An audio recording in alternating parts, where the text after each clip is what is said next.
2 p.m. Washington, D.C. President Reagan is making a speech to a skeptical union crowd. There's been a lot of talk here in Washington about communication. Although he won by a landslide, Reagan's popularity has already slipped. Well, I covered Ronald Reagan when he went to a building trades union. It wasn't a very friendly audience for him, but as I recall, no one booed. The Reagan Revolution is on hold. The public was still very closely divided on whether this former movie actor who talked so tough that the worry was you might get into a thermonuclear war with the Russians, whether he was really their cup of tea. The world was about to meet the real Ronald Reagan. 2:27 p.m.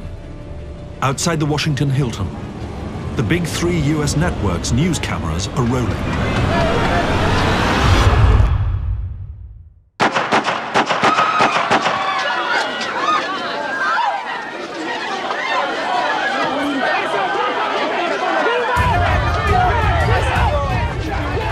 I saw the president being pushed into his limousine, and his Secret Service agents did not immediately think he'd been shot or hit. They reported that they were on the way back to the White House. In those days, we didn't have cell phones, and I found a regular telephone and called into my bureau. We are informed by our White House correspondent, Sam Donaldson, who was there at the time, at least 3 persons have been hit. The president was not hit. In the limousine, the lead agent, Jerry Parr, saw blood coming from the president's mouth and saw that it was frothy. And he knew enough to know that was a lung penetration. Reagan's Secret Service agents change course. Minutes later, he stumbles into George Washington Memorial Hospital. The former actor was about to be thrust into the role of a lifetime. His eyes pop open, looks around at every one of us and says, I certainly hope all of you are Republicans. And one of our party stepped forward and said, Mr. President, for today, we're all Republicans. 4:30 p.m., Dr. Aaron commences surgery. The last word we had is that his condition was described as stable. Oh my God. The situation was even more unstable than reporters realized. As we began to feel through the lung, we could not find the bullet. They need to risk looking deeper. Dr. Aaron asked me if I would gently take the heart and move it over so he could look behind it, and so I did. So at one point, I had my hands around the president's beating heart. Nerve endings are tingling, the hair's on end. It just put everything into the stark reality that if this is big time and you're here and you don't screw up.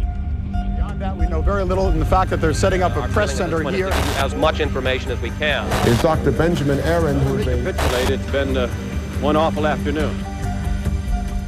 After an hour and 10 minutes, they finally find the bullet deep inside a lung. I thought to myself, wow, what a day this has been. All of us were much relieved as soon as we were closing the wound. The president is in the recovery room. He is in stable condition, and he is awake. The tube comes out, he coughs, and he turns around and goes, does anyone know what this guy's beef was? It was good. It's just like, what? It was great. You know, it was just a human. It was kind of classic Reagan, in my opinion. The President of the United States was injured with a gun was brought to me. Why, do you think I can sleep?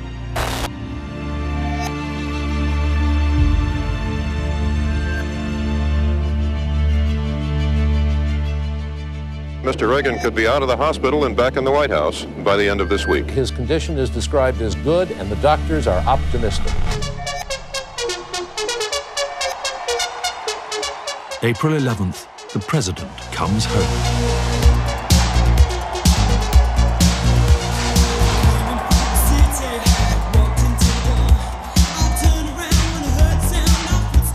He proved to be an authentic, regular American. He proved to be someone that the public looked up to and thought was a hero, the way he had acted on that day. And I think the public was right.